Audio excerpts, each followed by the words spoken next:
Bonsoir. Moi, ça fait d'abord très plaisir d'être dans une nouvelle maison. Et je voulais donc souhaiter beaucoup de brachad atzlacha à Madame Zekri, donc mère et belle-fille, et pour les filles aussi. Donc il y a beaucoup de brachad dans cette maison, beaucoup de siyata shmaya. Et que Be'ezrat Hashem, que Bisrou tous les shiurim et tout ce que vous faites, ça vous amène beaucoup de nahat à tous les niveaux. Et je voulais remercier mon ami Rav Daniel et son épouse, parce que je veux dire, je suis très très proche de Rav Daniel, parce qu'il y a beaucoup de moussa à apprendre de lui. En fait, il a un goût dans son comportement. Et vous verrez bien à travers le cours que ses paroles s'appliquent sur lui et toute sa famille. Et je remercie aussi son épouse pour toute son action qu'elle fait au sein de l'école. Et au sein de son mari aussi.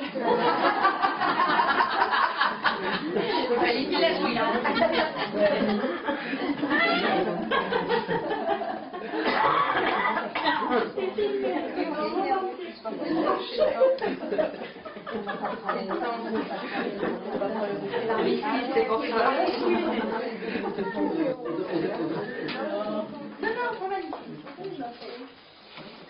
Bon alors, Be'ezrat Hashem, je m'excuse, c'est pas mon habitude, mais je suis pas en pleine forme, mais bon, que vous m'aide à vous faire transmettre le cours. Alors, je vais donc parler de la période du Homer. Vous savez qu'il est dit dans Sfirat HaHomer. C'est un pasouk en plus de la paracha des morts. En plus, c'est la paracha que nous avons ce Shabbat. Il est marqué Usfartem lachem ou mecharat Shabbat. Vous compterez le lendemain de Shabbat, qui est celui de Yom Tov, Sheva Shabbatot Tenimot Yena. 7 semaines pleines après jusqu'à arriver à Shavuot. Donc il y a la mitzvah de compter le Homer de 7 semaines pleines pour arriver à Shavuot. D'accord? Et cette période que nous traversons, c'est une période qui a eu, on sait très bien qu'il y a eu un drame. C'est donc les Talmidei Rabbi Akiva qui sont morts dans cette période. On dit comme ça que la Gemara dans Yebamot nous cite la ptira des Talmidei Rabbi Akiva. Je ne sais pas s'il y a déjà eu un shiur là-dessus, Misama, donc. Mina Shamaim, ça. La Gemara nous dit comme ça, je la traduis directement en français. 12 000 couples d'élèves avaient Rabbi Akiva, qui habitaient de Gavat jusqu'à Antifras, en Eretz Israël. Il y avait 12 000 couples, 24 000 élèves. Les Koulam Metou Beperak Ehad, ils sont tous morts dans une seule même période. Les 24 000 élèves, en une seule période. Donc jusqu'à l'Akba Omer, jusqu'à demain soir. Donc en fait, si on parle pas de ça maintenant, c'est. Quelle est la raison qui est évoquée dans la Gemara? Shelo Na'agu Kavod Zelazé, c'est en fait, je m'excuse, c'est le texte en hébreu. Shelo Na'agu Kavod Zelazé, car ils ne se sont pas fait du respect mutuellement. Il n'y a pas eu de respect mutuel. D'accord? Ve'aya Aolam Shamem, le monde était désert. Nous dit Rashi, le monde était désert. Nishlak Torah, la Torah était oubliée, complètement. Parce qu'on ne s'imagine pas que 24 000 élèves, de la grandeur des élèves de Rabbi Akiva, qui sont morts, toute la Torah a été oubliée. D'accord? Chaque Rabbi Akiva vient de chez ses maîtres dans le sud et il leur a enseigné. Il a enseigné à ses élèves, qui sont donc Rabbi Ouda, Rabbi Ossi, Rabbi Shimon, Rabbi Elazar, Rabbi Shimon ben Shamoua. Donc, Torah Otasha. Et eux, c'est eux qui ont relevé toute la Torah, ils ont remis toute la couronne de la Torah à ce moment-là. On dit ils sont tous morts de Pessah jusqu'à Atzeret. Ils sont tous morts dans cette période de Pessah à Shavuot. Et nous dit la Gemara de quelle mort sont-ils? Ils sont morts d'une mort très terrible. À Skara, ils ont été étouffés. Ils sont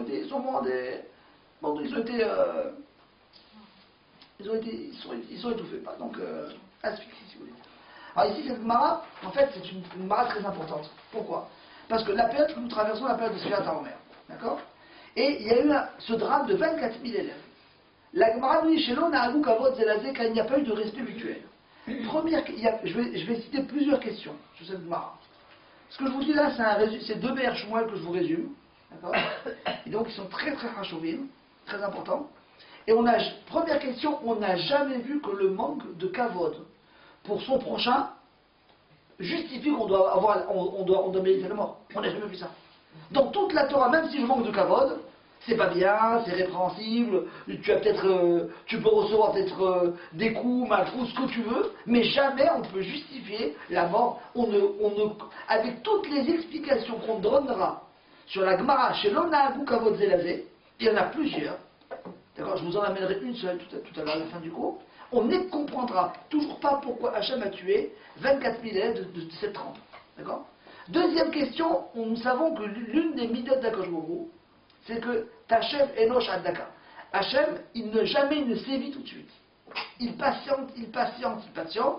Comme nous dit les Yerushalmi, Tachem Enosh Adaka, Ad Shedik du Kachem Nefesh, il attend le dernier moment avant de sévir.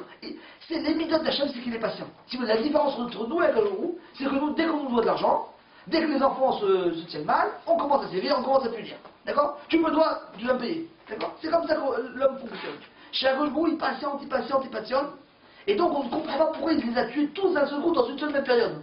C'est vrai, et la Mita s'est arrêtée avec le Rabbi Shimon bar Yochai.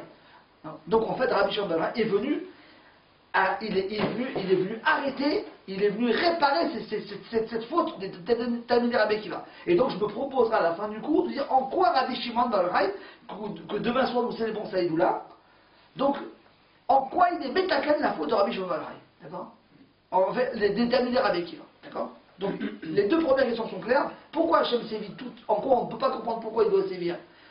Comment justifier la mort de Talmidei Rabbi Akiva? Deuxièmement, pourquoi Hachem ne patiente pas? Et il y a deux autres questions qui sont très très importantes. Si la Gemara nous dit Vaya Olam Shamem, le monde était désert, et nous dit Rashi chez Nishlak HaTorah, ici on est en train de mettre en péril la Torah. Parce que vous imaginez que si la Torah avait été perdue, le monde ne repose que par le titre de la Torah. Donc s'il n'y a plus de Torah, c'est fini. Il n'y a plus rien. Comment est-ce possible qu'Hachem a mis en péril donc toute la transmission de la Torah? Je vous fais une parenthèse que dit Rav Pinkus dans une cassette. Quand il parle de la Shoah, vous savez que Rav Pinkus, quand il parle de la Shoah, c'est vrai qu'on ne peut pas savoir pour la Shoah. Et on doit avoir de la peine pour tous les enfants, tous les parents, c'est sûr et certain. On ne peut pas savoir qui est tzaddik, seul Hachem sait qui est tzaddik. Mais une chose est claire, nous dit Rav Pinkus. Il dit la chose suivante. Il dit, vous savez, sur quoi on doit le plus pleurer? Pas seulement le plus pleurer, sur les Talmidei Chachamim qui avaient à l'époque de la Shoah, qui n'avaient pas, qui n'en aura jamais comme eux. Des Talmidei, d'une doucha, comme Rav Ephraim Bersaman, des piliers du monde que on ne retrouvera jamais et qu'eux ils sont dans la Shoah. Là-dessus, il y a de quoi pleurer. Donc, un Talmidei Chacham, un grand homme, il crée un halal dans le monde, il crée un vide dans le monde. Toute sa Torah, c'est un rabbi, on s'imagine bien que Baba Saleh, Rav Shelma, Racha, tous ces dolim là, le rabbi Lubavitch, tous ces dolim, quand après leur tira, il crée un halal dans le monde, c'est un vide dans le monde. Donc, quand 24 000 élèves, on ne s'imagine pas ce que c'est. La Torah a été oubliée. Hachem a mis en péril la tradition de la traduction de la Torah. Comment est-ce possible? Et quatrième question, si la Gemara nous parle de la période de Pessah jusqu'à Shavuot, cela veut dire qu'on doit apprendre un Moussar pour nous. D'accord? Est-ce que j'ai dit trop de questions pour l'instant? Ça va? Elles sont marquées, hein, d'accord? Comment justifier la Mita? Pourtant, Hachem patiente juste toujours avec ses créatures. Toute la Torah va être mise en péril. Et pourquoi la période de Pessah Ratzeh? Et en quoi Rabbi Shimon bar Yochai, il est venu être Metaken la Mita? Puisque à sa Mita, à sa mort, tout a été, à l'Akba Omer, comme nous célébrons demain soir, tout a été récupéré, tout a été arrêté, d'accord? Alors, je me propose donc je vais avancer parce que je ne pense pas qu'on va inventer. Et je vais vous poser des questions plutôt nous allons rentrer nous allons parler de la Shona.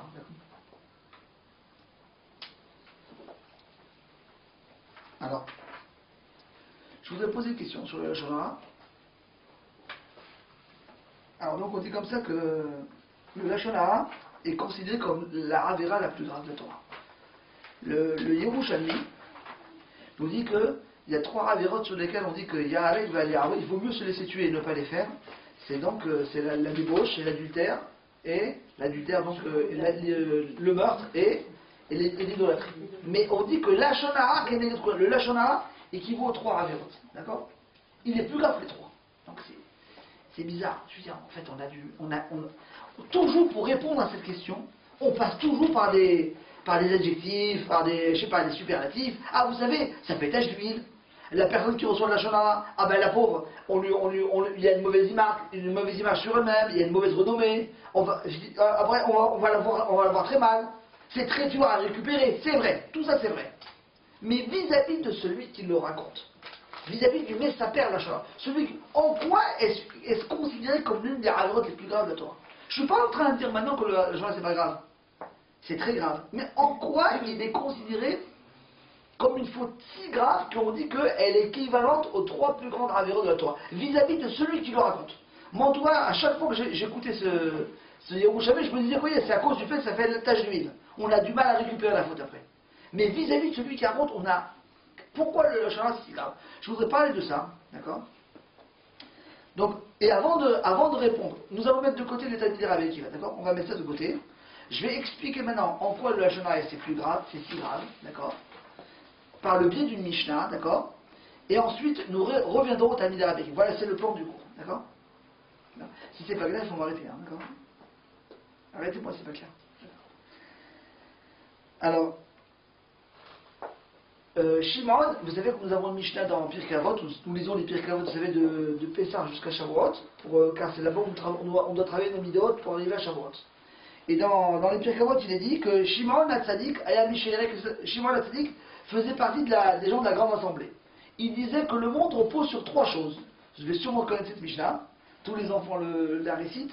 Le monde repose sur la Torah, sur la Tfila, sur les korbanot, c'est la avoda, c'est les korbanot, c'est la Tfila, et sur Gmilut Hasid, sur le Hesed. Il y a 3 piliers sur lequel le monde repose. La Torah, la Tfila et le Hesed, d'accord? Une question toute simple qui est posée par le Ber Shmuel. Mais dans la Torah, c'est inclus la Tfila et Gmilut Hasadim. Dans la Torah, c'est marié, il faut prier, il faut faire. Donc le monde repose sur la Torah. Il ne repose pas sur la Torah, la Tfila, Gmilut Hasadim. Alors comment comprendre cette Mishnah? Alors le Ber Shmuel de répondre qu'il ne s'agit pas du monde là. Quand on parle du monde, il ne s'agit pas du monde, il s'agit de l'homme lui-même. L'homme est un petit monde en soi. L'homme est un Olam Katan. Chaque individu est un monde en soi. Et il y a 3 choses qui le font bouger. Il y a 3 choses qui le motivent dans sa vie, qui le régénèrent, qui lui donnent un goût à sa vie. C'est la Torah, c'est la Tfila et le Hesed. Quand je dis lui donne un goût à sa vie, c'est qu'un homme ne peut pas se suffire de matériel. Quand on dit qu'il aura la lehem nevado et Adam, un homme ne vit pas seulement de pain, mais elle a alcool motsapi Hachem, un homme vit de la parole d'Hachem. C'est quoi? Un homme ne peut pas se suffire de matériel. Si le plaisir matériel est toujours limité. À n'importe quel niveau que tu as ce plaisir, il est toujours limité. Par contre, c'est le plaisir d'ordre spirituel, le plaisir rouhani qui te donne un goût à ta vie. Tu as besoin de sentir que ta vie a un sens. Tu as un goût dans ta vie. Il y a 3 choses qui te régénèrent. Ils sont la Torah, la Tfila et Gmilut Hasadim. D'accord? Quand on dit la Torah, je suis sûr et certain que la Torah, à Torah Mehayou. D'ailleurs, vous avez un grand mérite, mesdames, quand vous envoyez vos maris étudier, vous avez un grand mérite. Il ne faut pas vous imaginer. La Torah, elle régénère l'homme. C'est elle qui l'aide à travailler ses midot, et des fois, en fait, il faut le savoir une chose très importante, que non seulement avec tout ce qu'on sait sur la Torah, j'ai pas besoin de l'expliquer, c'est évident, mais la Torah est une source de vie. Pourquoi? On dit que David Amer, s'il n'avait pas la Torah, il serait mort. L'oulet Torah, chez Ashoref, Azavati, des fois la Torah, il y a des gens qui ont des dits sur l'autre. Le Ravaillé m'a dit comme ça qu'il a connu des grands rabbinim. Quand il dit des grands rabbinim, je tais les noms.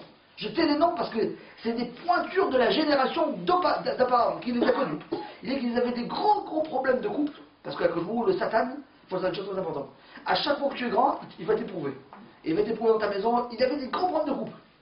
Des grands rabbinim. C'est pas qu'en fait c'était pas bien. C'est qu'à chaque fois il nous met des missions comme ça. Et il était tout rouge quand il arrivait au collège. Quand il étudiait la Torah, on le voyait revivre. La Torah le refaisait vivre. La Torah Marie. Parce que des fois la Torah est un refuge pour toi. Non seulement que la Torah est très importante pour tout ce qu'on va dire, et c'est pas le but du cours de parler de ça. Parce que mais il faut savoir que la Torah est un source de vie, elle te donne un goût à ta vie.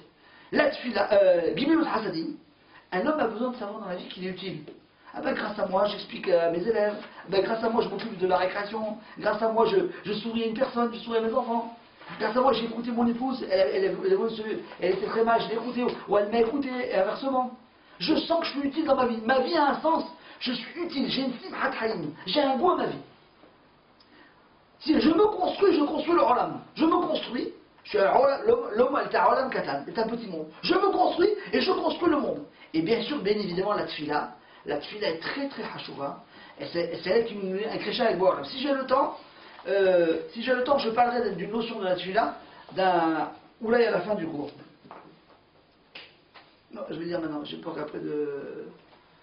Quand nous prions à Kosh Baruch, il faut savoir une chose très importante. Comment est-ce qu'on doit prier à Kosh Baruch? Puisqu'on parle de la tfila, d'accord? N'oublions, je suis juste en train de parler que l'homme est un petit monde. Il y a trois choses qui le régénèrent, c'est son tfila et Torah et Gimel Hasadim. Ça, c'est l'homme se construit, l'homme construit le monde. Ça, il se construit, il construit le monde, d'accord? Je n'ai pas parlé maintenant de ceux qui veulent détruire leur âme. Je parle de ceux qui veulent construire leur âme. Il y a trois choses qui le régénèrent. Une simhat hayim, d'accord? Ah, maintenant, là, au niveau de la tfila, puisqu'on a parlé de la tfila, parlons de la tfila. Là, dans la Ramilette, nous disons comme ça, Veten Sachar Tov Lechol Abotri Bishivra Bevet. Donne un bon salaire à tous ceux qui ont confiance en toi, Hachem. Mais quand on donne un Sachar Tov, donne un bon salaire. C'est évident que tout salaire est bon. À tous ceux qui ont confiance en toi, réellement. Ravarim m'a dit une explication là-dessus. Comment doit-on prier? Quand nous prions pour une chose, on doit toujours prier pour avoir un Sachar Tov. Des fois, Hachem t'envoie de la richesse, il t'envoie des biens, il t'envoie un grand appartement, il t'envoie des vacances, mais c'est pas bon pour toi. Tu dois demander à Hachem, envoie-moi telle chose si elle est bénéfique pour moi. Et si elle n'est pas bénéfique, éloigne-la de moi. En d'autres termes, si jamais je veux déménager, je vous donne un exemple, je veux déménager et je souhaiterais habiter dans telle maison, c'est un exemple, c'est n'importe quoi, hein, c'est un exemple. Je dois dire comme ça, Hachem, moi j'ai envie de me réaliser. J'ai envie d'habiter là-bas, dans telle maison. Si elle est bonne pour moi, voilà-moi. Si ce n'est pas bon, mets dans mon cœur, et celui de ma femme et de mon mari, que je m'éloigne de ça. Donne-moi un Sarah Ketov. Pas tout le temps ce que je reçois est bon pour moi. Je dois un Sarah Ketov. Ceux qui ont bitachon dans ceux qui ont confiance à Hachem, ils savent que tout ce qu'Hachem leur envoie, c'est bon pour eux. Mais je dois demander le Sarah Ketov. Si je désire, par exemple, j'ai un projet de déménagement, j'ai un projet d'alliage, j'ai un projet de n'importe quelle chose, je demande ainsi à Hachem. Hachem, aide-moi à faire mon déménagement dans telle ville, à mon allié à tel endroit, si cet allié va être bénéfique pour moi, si je vais m'élever. Et si je ne vais pas m'élever, Hachem, enlève-moi de mon cœur cette envie que je reste ici. Donne-moi un Sarah Tov.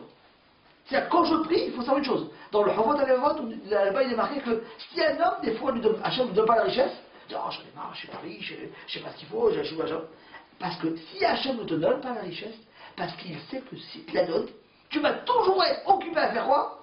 Où est-ce qu'on investit? En ce moment, le shekel il a baissé, c'est mieux d'acheter Jérusalem, ça augmente sans arrêt, il faut investir dans la clé, et toute ta tête n'est plus en train d'étudier. Donc en fait, Hachem, c'est un cadeau empoisonné. Donc je dois demander à Kosh, donne-moi Hachem un Sarah qui est bénéfique, qui me nourrit et qui me détourne pas d'arrêt de Hachem. D'accord? Ça, c'est une parenthèse. Donc, ceux qui veulent construire leur âme, l'homme, c'est un petit monde. Il se construit, il construit leur âme. Et donc, c'est comme ça, c'est ces trois choses qui le régénèrent. Maintenant, je vous pose la question. Ceux qui ne veulent pas construire leur âme, donc ceux qui veulent détruire, qui veulent seulement prendre pour eux, qui veulent seulement profiter. Je veux prendre, je veux profiter, je vais m'éclater. Est-ce que ces personnes-là se suffisent seulement de kiff, de plage et de vacances et d'hôtels? Ou alors eux aussi ils ont besoin ils ont besoin de rouhaniout, même eux ils ont besoin d'un plaisir d'ordre spirituel. Est-ce que je vous pose la question? Qu'est-ce que vous en pensez? Est-ce que même eux, est-ce que ces personnes se suffisent que du plaisir matériel, ceux qui ne veulent pas construire leur âme, ou ils ont besoin aussi d'un plaisir d'ordre spirituel?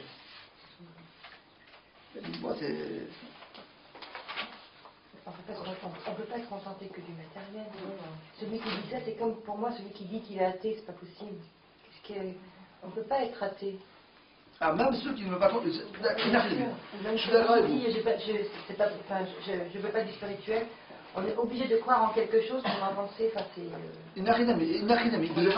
Vous avez entièrement raison. Il faut savoir que même ces personnes-là qui ont beaucoup de biens, après leur plaisir est limité, ils ont besoin d'une simha d'ordre spirituel. Comment ils l'expriment? Comment ils vont l'exprimer? En rivalisant, en cassant l'autre. non, supérieur, je suis plus fort, je suis plus important. J'ai plus de le kavod, et le kavod c'est les honneurs, c'est un yetzera, c'est un yetzera d'ordre spirituel. En me rivalisant, en cassant l'autre, en étant plus fort que l'autre. Et ça, il faut le savoir, ça donne une citra. Savoir que je suis supérieur à l'autre, ça donne une joie. C'est savoir que je suis plus important, tous les hommes politiques, tout ça. C'est que le monde du kavod, le monde du chéquier. Non, alors je m'explique, alors je vous réponds. Non, qu'est-ce que j'entends par spiritualité? Pas spiritualité positive. Une joie d'ordre spirituel qui me donne un rang. C'est ça que je veux dire, voilà. Le côté spirituel, où je l'ai positivement, si je me construis, je construis le monde. Enfin, j'aide, j'écoute, je prie, j'étudie la Torah, et donc je remplis mon monde et je construis le monde. Ou alors je vais l'avoir en voulant prendre. Quoi, Anetila, en voulant en saisir. Et ça, avec le kavod. Comment? On pense qu'il n'y a personne au-dessus. Mais c'est sûr, mais beaucoup de gens. Mais la gava, c'est ça. La gava, c'est de dire que c'est moi qui pense le mieux, je réfléchis le mieux. Et ça, il faut savoir une chose à le monde. Tout le monde le kavod est un des yetzara les plus durs à travailler. Si vous voulez quelqu'un, on n'a qu'à voir. Quelqu'un qui a un yetzara que de débauche, que de manger, que de femme, c'est quelqu'un qui est petit encore. Plus on est grand, plus on est fin, plus ça arrive à être fin. D'accord? Mais c'est sûr, c'est ça. Mais comment ils vont l'exprimer? Avec de la rivalité. En cassant l'autre, en étant supérieur à l'autre. En disant, ah moi je suis plus fort que toi. Et donc je suis plus important, je suis plus rajout. Ça me donne une joie. C'est quand l'autre baisse, quand l'autre il gagne pas, moi je gagne, je suis content. D'accord?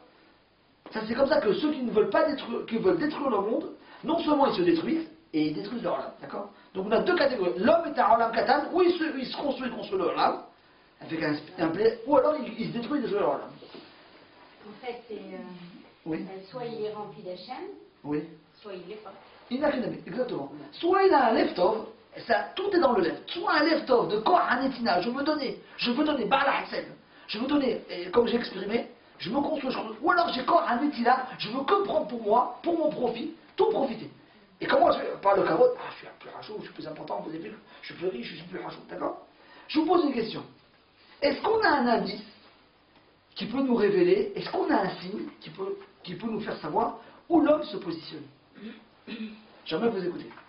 Est-ce qu'on peut savoir si on a un indice révélateur, où on a, je sais pas, où est-ce que l'homme où il met son orientation? Est-ce qu'il veut construire le monde, ou là il veut détruire l'homme? Est-ce qu'on peut savoir? Est-ce que vous avez une idée? C'est Midot. C'est Midot. D'accord, quand on voit comment il est, je suis plus fort. Mais des fois tu peux cacher ça. Comment est son entourage? Comment est son entourage, d'accord? L'entourage est heureux ou c'est pas? Puis l'entourage n'est pas heureux. Voilà. Tout dépend. Alors, Rav Zekri dit que son entourage, c'est l'entourage heureux ou pas heureux. Mais je vous parle au niveau de l'homme, d'accord? Il a une épreuve. Comment il réagit à Il l'épreuve? réagit face à l'épreuve en lien à Hachem. Il n'a rien à dire. D'accord, je comprends. Mais là, par rapport à celui qui veut casser les autres, il veut. Comment il parle? Comment il s'appelle? Voilà. Comment il parle? Regardez, j'ai parlé du Lachonara. Le Lachon. Comment un homme il parle? Lachonara ou Lachonatov? Regardez. Regardez. Comment un homme parle? Je donne un exemple. Il y a une réception, il y a un traiteur qui va faire une réception, d'accord? Vous avez vu comment il a fait les sushis, c'est joli. L'autre, tu parles, c'est pas super. C'est café. Non mais, tout de suite, rivalité. Bon, par mon lachon, je suis en train de montrer par là, tout de suite, allez, super, et rivalité, concurrence. Allez, il a rien compris. Par mon lachon, le lachonara, il est en train de me dévoiler que je suis en train de tout autour de moi. Un exemple, on a amené un nouveau rave, vous voyez, il est souriant, ça fait plaisir. Il va nous faire avancer la Keïla, il est super. Oui, mais je le connais, ouais, je sais pas, il est moyen. Des fois, vous pensez, vous pouvez tuer. Ah, tu la connais cette fille-là? Ah, elle est très très bien, elle vient d'arriver, elle est super, elle est super dynamique. Bon, tu as tué les gars, tu as tué. C'est avec d'autres lachons, avec le lachon, encore une fois. Pourquoi le lachona est si grave, d'après cette explication du Bergouel, vis-à-vis de celui qui le raconte? Encore celui qui fait, il n'a ni tué, il n'a ni fait de la débauche, il n'a fait de la redosara, mais il est en train de nous montrer que l'homme a choisi une orientation dans sa vie. Il s'est positionné pour se détruire et détruire l'homme, à travers son lachon. Par exemple, vous avez aimé le cours qu'il a fait? Ah, j'ai bien apprécié le cours, il est très bien, bon, mais je connaissais, connu. Toujours. Moi, quand mes filles, vous savez, je répète souvent les cours, mais je répète, bon, je vous dévoile ma vie.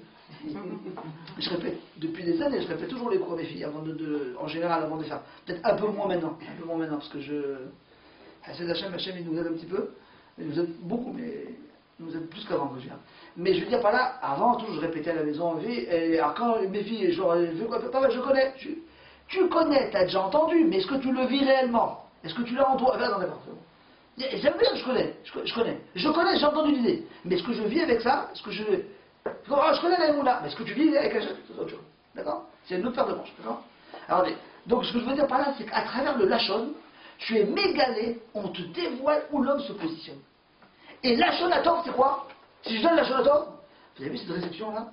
Oh, ça fait plaisir, on est content, qu'Hachem lui rajoute. Il faut savoir s'habituer, il faut s'habituer à parler ainsi. Le soleil périt pour tout le monde, Hachem qui lui envoie la bracha, j'ai bien apprécié ce rave, il fait des belles conférences, ouh là là, comment, qu'est-ce qu'ils sont beaux les gâteaux d'Intel. Il faut s'habituer par les choses. Monsieur Magnouz, il y a une semaine, pas ce lundi, tout son cours, il a fait un cours que là-dessus. Je vous assure, quand on a fait le cours, enfin j'avais parlé de ça jamais d'année, c'est pour ça que tout le cours de M. Magnouz qu'il a fait il y a 8 jours, c'est uniquement sur le Lachon, savoir parler positivement et ne pas parler négativement. Je peux faire tout le cours, je prends trop de temps, d'accord? Mais c'est tout le cours, c'est savoir parler bien. Si vous voulez, un homme qui parle avec un Lachon Atov, c'est très très important, je vous assure. On voit où est-ce qu'il est mêlé. Est-ce que lui, il n'est pas en train de rivaliser, il n'est pas en train de se mettre en concurrence avec un tel, il parle bien. Il faut s'habituer à dire, le soleil brille pour tout le monde. Ah, tu as mal, une fleur t'a fait mal? Tais-toi, ne parle pas. Tu verras qu'en disant le soleil brille, même que tu ne le dis pas encore, tu verras que ça ira beaucoup mieux. Tu verras beaucoup mieux. Une personne t'a fait quelque chose de mal, tais-toi, ne réponds pas. Je vous assure, habituons-nous à parler positivement. D'ailleurs, le Chovot HaLevavot dit là-bas que si un homme s'habitue à parler pendant 15 jours positivement, il verra beaucoup de choses très très bonnes. C'est très important. C'est vrai, c'est très rajout de parler positivement. La Shonatov. Donc il y a deux points. Ou alors un homme se construit en l'âme, ou alors il veut se détruire. Et là, ce qui est mégalé, c'est le Shonara. D'accord? Alors, à titre de Sibra pour vous, mesdames, c'est très important que vous allez au Shiurim. Alors, ce Shiur-là ou d'autres Shiurim. C'est parce qu'en fait, ça vous donne un goût à la vie, ça vous donne un goût, une simha. J'écoute des shiurim, oui, j'écoute telle chose, ça me donne un goût à avancer dans la vie. C'est très important, d'accord? Alors maintenant, avançons. Alors, est-ce que c'est clair pour l'instant? J'ai répondu au Lachon Hara, j'ai répondu que c'est quoi le Lachon Hara, pourquoi c'est plus grave, il dit mais ça perd. Maintenant, je vais revenir au Talmidei Rabbi Akiva, d'accord? Un professeur qui donne une appréciation à un élève Oui. qui est négative, c'est quoi? C'est le Shonara ou... Une impression négative c'est dans son carnet ou dans un... Non, ça arrive, deux enseignants se parlent et parlent d'un élève, ils peuvent dire, tu sais, un tel... il se comporte mal, il n'a pas toujours de bonnes réactions en classe. Est-ce que ça, c'est constructif ou non, si jamais c'est une toilette, il faut savoir d'abord il faut savoir, beaucoup de gens ne savent pas, que votre question, c'est pas est-ce que je peux parler pour un chinois ou pour une fille, c'est pareil. Non, je parle d'un élève en classe. S'il y a une toilette, si jamais le moré qui va la voir, c'est une toilette, pour qu'il fasse attention, dans ce cas-là, avec les conditions des on aura le droit, mais si c'est pas comme ça pour dire comme ça, c'est plus le champ, mais c'est pas constructif. Voilà. Regardez, je peux vous dire par là. Non, mais il y a une manière d'employer les mots, il ne faut pas détruire l'enfant. Voilà. C'est important. Parce qu'il y a des enfants qui sont cassés, après ils ne veulent plus étudier. Ça, c'est ce qu'on dit aux enseignants et aux parents, il faut faire attention aux mots. Non, parce qu'on dit, là vous dites qu'il faut parler positivement, il ne faut voir que le positif. Mais bon, il y a des fois où on ne peut pas voir que du positif. Il y a des fois où il y a des situations où il y a du négatif et il faut mais je suis entièrement d'accord. J'ai pas dit qu'il faut pas réagir quand il faut être rigoureux. C'est sûr qu'évidemment il faut être rigoureux, il faut réagir. J'ai pas dit le contraire. J'ai juste dit qu'un homme que... Ça sert à rien. Même si on doit donner une information qui est négative sur un enfant, faire attention aux mots qu'on va employer. Bien sûr. Pour pas le casser. Avec sa reviette, il ne peut pas détruire parce qu'après on se rappellera les mots. Moi, je peux juste vous dire, je peux essayer de vous couper, madame Lefranc. Je peux juste vous dire une chose. Dans Ilchot Lachon Hara, en Hafez Haïm, que par exemple pour un chidour, des fois tu sais qu'un garçon va rencontrer une fille, tu sais que la fille dit en fait c'est pas du tout ça, on a fait croire qu'elle est très bien, en fait elle a un comportement qui n'est pas digne. On va dire comme ça, on parle comme ça, d'accord? Alors, Nous on pense, il faut aller vite lui dire. Dans le grand Hachemara, il y a beaucoup de conditions pour parler. Il faut que ce soit les toilettes, il faut que tu puisses faire autrement, il faut que tu puisses dire autrement par un remède, il faut que toi tu n'as aucun intérêt dans cette affaire. Il faut beaucoup avant de dire. Les gens pensent, ah on a le droit de parler, on parle facilement. Il y a des dynimes là-dessus, il y a des dynimes, il y a de la route. Bon, attendez, c'est pas. Je ne veux pas rentrer dans la route de gens parce que d'abord. C'est un autre. D'accord, attendez. Maintenant, ce que je vais expliquer, est-ce que c'est clair? Je vais revenir.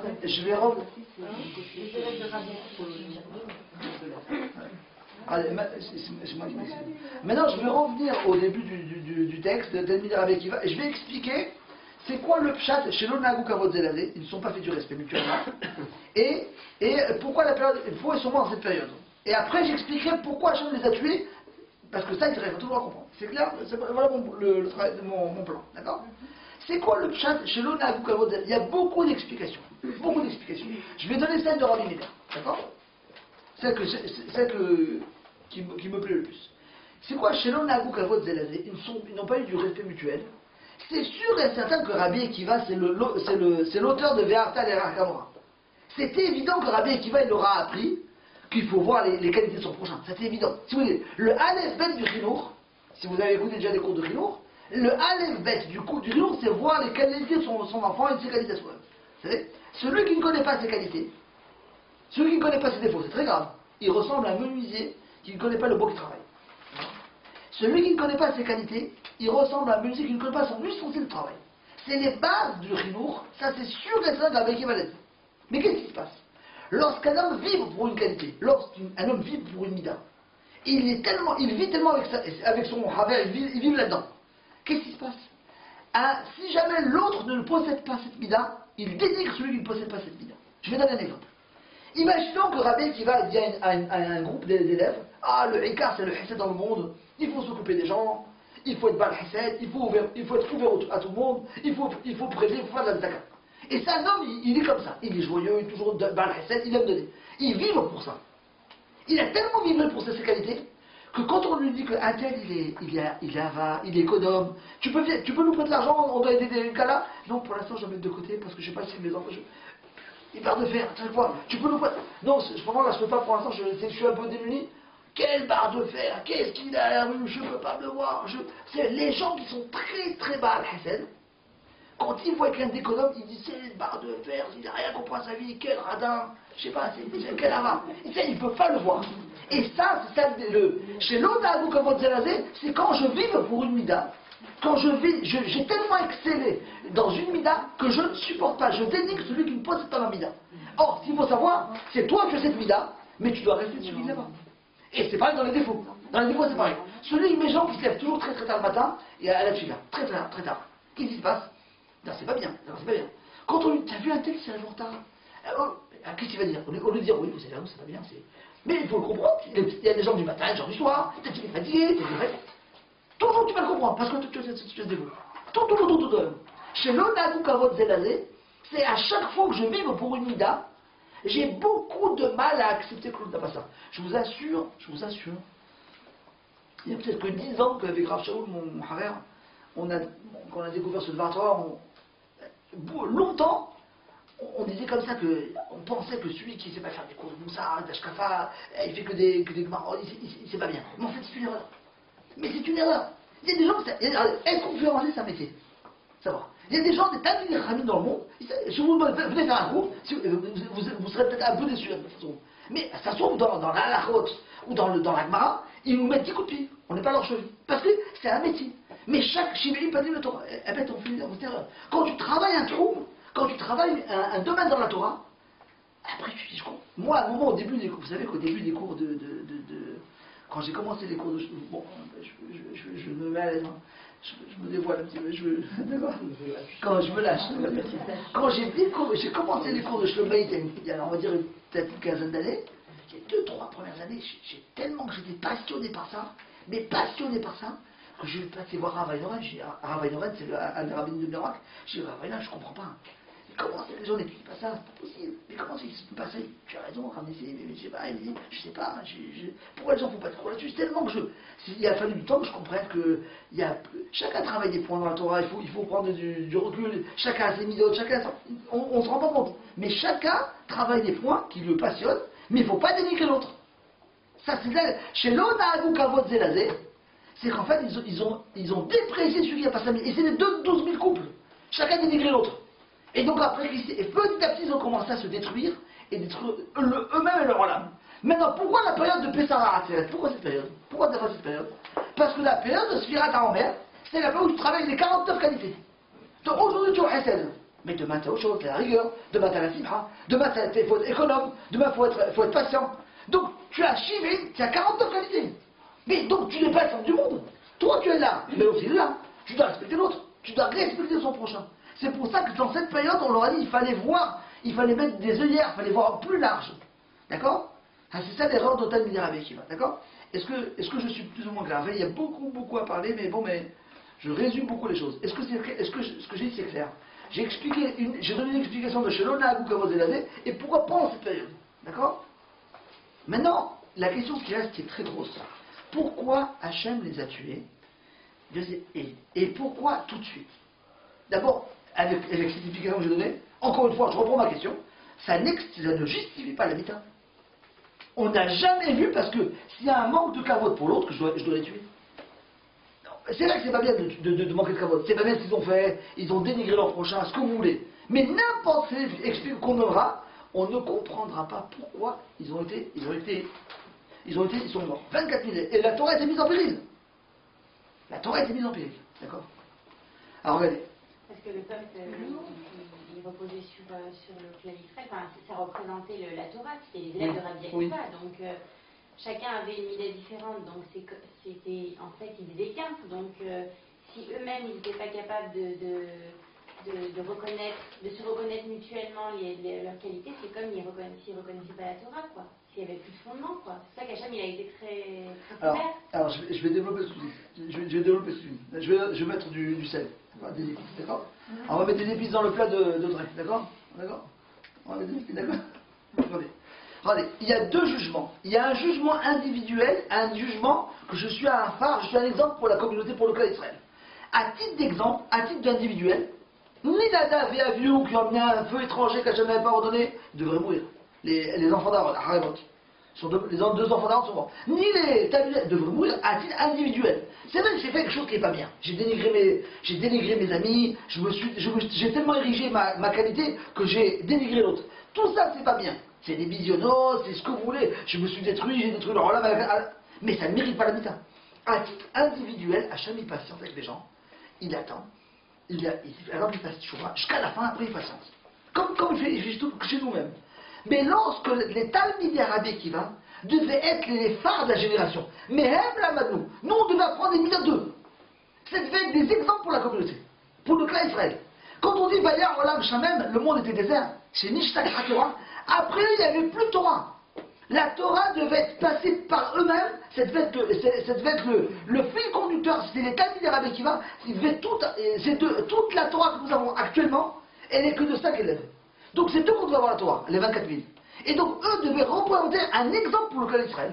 C'est-à-dire nous les migrants on doit apprendre d'eux. Comment on doit se comporter? Regardons les Talmidei Rabbi Akiva. Comment ils font? Comment ils se comportent?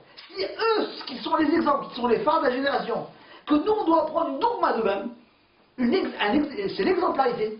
Dans ce cas-là, c'est comme si il y a des racines qui sont mauvaises que je mets dans une terre. Il faut vite des racines.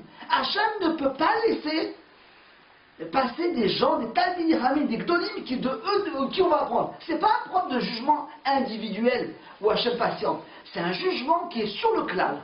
Que nous on va apprendre d'eux. Si vous voulez, si eux qui doivent transmettre la Torah à toutes les générations, et qui dit Torah, il n'y a que des midotes, il n'y a que des midotes pour acquérir la Torah. Si de eux, on doit apprendre la Torah, le comportement, et ils se comportent mal, alors c'est sûr et certain qu'on ne peut pas, Hachem ne peut rien transmettre. Il est prêt à mettre en péril toute la Torah. J'ai juste une petite question. Oui. Je termine le bon raisonnement. Après, je vous écoute, parce que je n'ai pas qu'on me. Si vous voulez, en tout terme, je vous écoute tout de suite. Hein. Attendez, à titre individuel, ni les enfants d'Aaron de la paracha devaient mourir, mais s'ils ont amené un feu qui... Tu as amené un feu que je ne t'ai pas demandé. Tu as fait une ravera. Mais étant donné que tout le monde apprend de vous, tout le monde... Ah, ça c'est pas possible. Talmidei Rabbi Akiva, la transmission de la Torah, c'est pas vrai. Mais même, on doit prendre les midotes, le comportement. Là, il les midotes, c'est ce qu'on doit prendre. D'accord? Et eux, maintenant, se comportent mal. Eux, chez l'homme, d'accord. Ah, c'est pas possible, il ne peut pas semer, on ne peut pas semer sur toutes les éternités, toutes déjà, sur des midotes qui ne sont pas bonnes. C'est pas possible. C'est comme si maintenant, j'ai une terre qui est avec des mauvaises racines, je dois tout déraciner. D'accord? Parce que c'est de eux qu'on doit prendre. C'est ce que dit le BH Mouet, d'accord? Comme ça devait être des exemples. Alors c'est pas possible. Et donc Hachem est prêt à mettre en péril la Torah. Pourquoi? Parce que Hachem ne peut pas mettre une Torah qui est mauvaise. C'est impossible. Être machriche, enraciné dans toutes les liens des mauvaises minutes, c'est impossible. Hachem était prêt, il a mis en péril parce que Veillard, voilà Hachem. Le monde est désert. Je crois que le Rabbi Akiva a pris 5 élèves, il les a relevés. Je vous écoute, madame. Vous êtes madame, je m'excuse. La maman Déborah, vous rappelez-vous? Oui, non, je sais, vous êtes venue à la maison, mais je m'excuse, je connais pas. C'est pas grave. Je suis Je désolé. voulais juste poser deux questions. Oui. La première, c'est comment Rabbi Akiva, qui avait quand même, c'était lui le roche chez Shiva, il n'a pas pu empêcher ça en disant à ses élèves, regardez, ça commence à faire 5, 8, 10 000, après on est passé à 24 000. Et comment ceux qui sont restés, ils n'ont pas pris aussi un peu, on dit trino, un peu de réflexion. Ouais. Non, ceux qui sont restés, Avant d'arriver aux 24 000, je veux dire, on voit bien que, par exemple, c'était des veuves. On ne peut pas parler d'épidémie puisque les femmes et les enfants n'étaient pas touchés, il n'y avait que l'élève. Ça veut dire on voyait bien que c'était l'homme en tant qu'élève dans son comportement. Et pourquoi les autres élèves n'ont pas tiré une leçon de ça? C'est incroyable d'arriver à la destruction de toute la yeshiva. Il faut savoir que, non, à titre de Rabbi Akiva, il faut savoir que Rabbi Akiva, il avait 24 000 élèves. Mais la seule réponse que je peux vous donner, peut-être que Rav Daniel pourra nous aider, c'est qu'un Rav, il peut avoir une influence. Non, il peut avoir 24 000 gens qui l'écoutent, mais avoir des disciples très proches de lui. Ils sont très proches, tu peux en avoir que peut-être 20 ou 30, même les grands de la génération. Les Rav Shema, je suis certain qu'il doit avoir que 10 ou 20 proches qui l'apprennent de ses méthodes, qui sont chez lui à la maison. Mais les 24 000. On suit son Rav. Oui, mais à Rabbi Akiva, il a un enseignement. C'était l'amour de son prochain. Oui, mais il ne pouvait pas. Il a inculqué la l'idée de tu vas voir ton prochain et tu dois voir tes qualités. Mais lui, il ne peut plus gérer. Maintenant, chez tout le monde, 24 000. Je suis certain que Rav Shema actuellement, il doit avoir peut-être 24 000 gens qui sont des adeptes. Mais des disciples proches de lui, qui vivent avec lui, qui lui posent des questions, qui apprennent, ça je ne sais pas. Il y a non, c'est pas possible. Sinon, je ne sais pas. Autre chose, ça veut dire que tous, chacun individuellement, était certain d'avoir bien compris le message de son maître. D'accord? Et donc, il n'admettait pas comment l'autre a compris d'une autre manière. C'est moi qui ai compris. Donc, voilà, donc ça reste une individualité. Ça veut dire chacun il est dans son coin et donc jusqu'au bout ils n'ont pas compris. Ce qui est terrible, c'est que jusqu'au dernier, il n'a pas compris que. Mais ça s'est passé une période très compliquée. Oui, mais les 3 semaines. Mais quand tu es convaincu de quelque chose,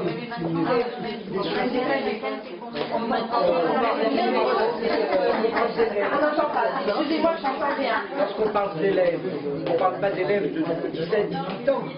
Lorsqu'on parle des disciples de Rabbi Akiva, il y avait peut-être effectivement des jeunes gens, mais il y avait aussi des rabbinis qui étaient disséminés à travers toute la terre d'Israël. Donc à l'époque, il n'y avait pas Internet, il n'y avait pas le SMS, etc. Donc on ne pouvait pas communiquer comme ça. Surtout lorsque chacun est persuadé qu'il est dans son bon droit et qu'il ne fait rien de mal, donc pourquoi voulez-vous qu'il se remette en question? Sans compter qu'il y a une autre, on l'avait déjà évoqué, une autre possibilité de cette mort qui était la guerre qui est engagée par Korba et dans laquelle s'étaient engagés les élèves de Rabbi Akiva qui étaient le soutien moral et spirituel de Bar Korba. Alors là, on peut peut-être plus facilement comprendre que c'est la guerre, donc effectivement la guerre, malheureusement il y a des morts, et puis bon, c'est les hommes en général qui vont dans la guerre, donc pourquoi se remettre en question? C'est pas si évident. Il y a M. Rousseau qui me fait remarquer une chose, c'est que j'ai dit dans la Gemara, ils étaient situés de Gavat à Antiphras, en Israël. Donc ils étaient épargnés partout. Donc c'est sûr qu'avec, et comme avec tout ce que dit, on ne peut pas tout gérer, d'accord?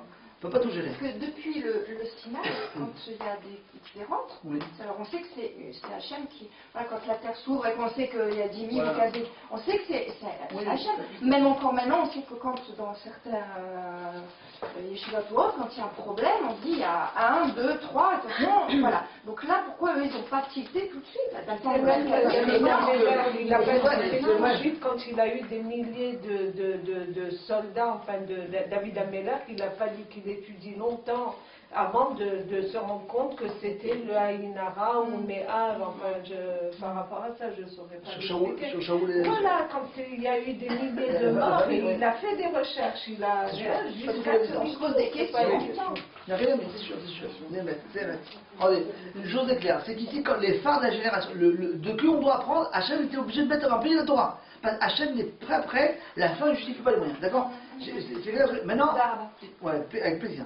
Je m'excuse, je ne disais pas ce temps, mais le show de Rabbi Shimon Bar Yochai. En quoi Rabbi Shimon, il a... Ah oui, j'ai oublié, j'ai parlé d'un passage au début du cours. Usfartan lachem mimachorot ha-Shabbat. C'est le passage de cette parasha-là. Vous compterez le lendemain de Shabbat Yom Tov, Sheva Shabbatot Temimot. Vous compterez 7 semaines. Il y a un compte individuel dans le romain et un compte collectif. Un compte individuel et un compte collectif. Mais Sheva Shabbat, 7 semaines, Temimot. Temimot, c'est quoi? C'est si j'ai un comportement qui est tamim, qui est entier, Torah Tachem Temimot Meshivat Nafesh, j'ai un comportement qui est tamim entier, alors j'influence ceux qui sont autour de moi. Les talmides d'Arabie Akiva, l'une des erreurs du Père Shmuel, ils n'étaient pas talmides, ils n'étaient pas entiers, ils n'étaient pas complets dans leur midote. Donc automatiquement, il y avait ce problème, ils n'ont pas pu influencer sur la génération. Mais si c'était talmides entiers, ce qu'ils disaient, le vivaient, ils auraient influencé sur leur génération, il n'y aurait pas eu cette catastrophe. Maintenant, en quoi Rabbi Shimon Bar Yochai vient réparer toute la faute des talmides d'Arabie Akiva, et pourquoi l'épidémie s'est arrêtée à Saïdoula de demain soir? Alors, 2 minutes, je m'excuse, j'ai 5 minutes? D'accord, non, je ne veux pas prendre votre temps. La Gemara nous dit dans Souka, c'est une Gemara que je crois que j'ai déjà ramenée ici. Vous savez, quand je l'ai écouté, c'est ma nièce qui m'a ramené des cassettes de Rav Yacouson, ma nièce Levana, qui m'a amené des cassettes de Rav Yacouson. Et quand je l'ai écouté, vous ne pouvez pas vous imaginer, je me rappelle, c'était un tarnou. Il donne une explication à Rabbi Shimon Bar Yochai. Donc là, on rentre dans demain soir. Il dit Rabbi Shimon, Raïti Bene Aliyah ou Moratinhan. Il dit j'ai vu des Bene Aliyah, des gens très bien, des tzadikim, et il y en a très très peu dans le monde. Immeahen, s'il y en a 100, s'il y en a 1000, Ani ou Bne Mehem, moi il y a moi et mon fils. S'il y en a 100, Immeahen, Ani ou Bne Mehem, il y a moi et mon fils. Im Shnaim, s'il y en a que 2, il y a moi et mon fils. C'est quoi c'est Rabbi Akiva, Rabbi Shimon Bar Yochai. J'ai vu des Bene Aliyah, il y en a très peu. S'il y en a 1000, il y a moi et mon fils. S'il y en a 100, il y a moi. S'il y en a 2, il y a moi et mon fils. Pourquoi il y a moi et mon fils?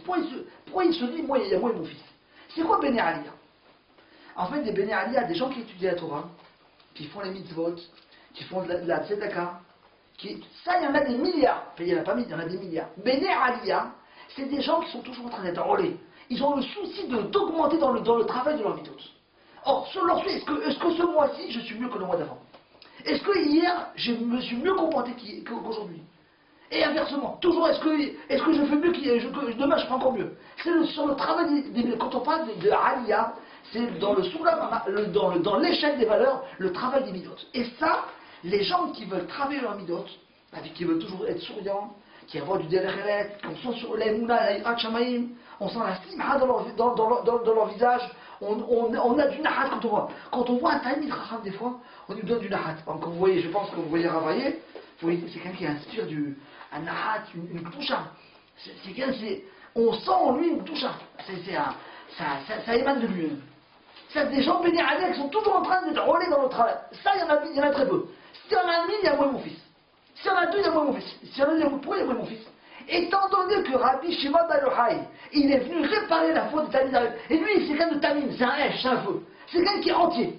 C'est quelqu'un qui est complètement entier. Il a fait Télimot, c'est Tamim, il est entier. Lui, automatiquement, son fils verra de lui son comportement, et il va influer sur son fils. Il est ami ou même.